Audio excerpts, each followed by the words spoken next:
Well, the polls in Alabama will be closing in just about an hour from now as the country anxiously awaits the special election outcome. President Trump stressing that a vote for Roy Moore is a vote for his agenda and for the future of the Republican Party. Here to discuss, Eric Schiffer, Patriarch Organization Chairman and CEO, and the Reputation Management Consultants Chairman as well. And back with us, Deroy Murdock. Eric, you work with celebrities and so forth with respect to their image and image repair. And you've got a lot of Republicans, a lot of never-Trumpers in the mainstream media saying if Moore wins tonight, the GOP will have an image that will need to be repaired. Already, McConnell calling for a special meeting in the morning. Do you see that happening, or is this some sort of a trap that Republicans could find themselves being pulled into? There's a possibility, Charles. I don't think in the midterms that the Democrats, look, if the Democrats want to use Roy Moore, they're going to get into a real sticky situation because they have their own issues. I mean, they have their own issues with Franken and all the others. So I think that Moore, at the time that we get into the midterms, if he wins, just won't be an issue. I think they're making it into one, but I don't see it being impactful. McConnell is hyper conservative.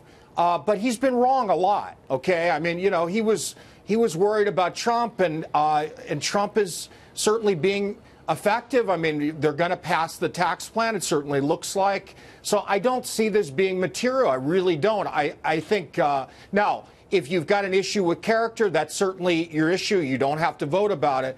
But again, the Republican brand will survive it. I mean, we've seen in the last 2 or 3 weeks, Deroy, where issues for harassment issues and things like that has been a bipartisan situation. In fact, if someone's keeping count, I'm pretty sure there have been more Democrats than even Republicans accused of this sort of action. I think, something like that. So why would McConnell allow the will of the people of Alabama, if indeed it is Roy Moore, to be hijacked and turned into something else? Why would he go on the defensive there?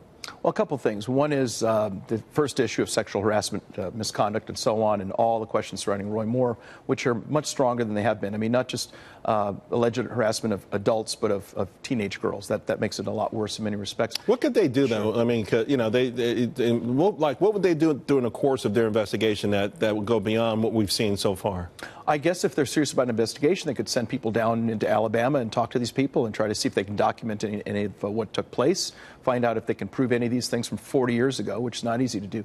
What I think will be fascinating is whether Al Franken sees Roy Moore come in, and if somebody's used this term today, unresigns. He says, you know what, if the Senate's good enough for Roy Moore, the Senate's good enough for Al Franken, and then if they're both there, that kind of cancels this thing out. I kind of lean toward that as well. I thought he was very cryptic, not giving a firm date on his resignation. But having said that, Eric, it just feels like if this is where the establishment takes its stance, this could be their last stance. I kind of thought the election of 2016 was the last stance for the establishment on both sides of the aisle, by the way. Even though Hillary was a nominee, I feel like the Democrats proved the point with Bernie Sanders, and that the American public may have may not like the idea of the Senate trying to hold back the will of the people of Alabama.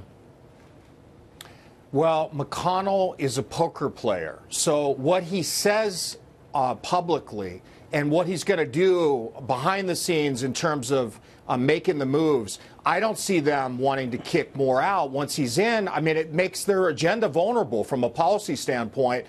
He may be front-facing, but I think he also recognizes that the election in 2018 is a long ways away. And I think he also recognizes that the Democrats are not going to want to tangle on this issue. They just won't.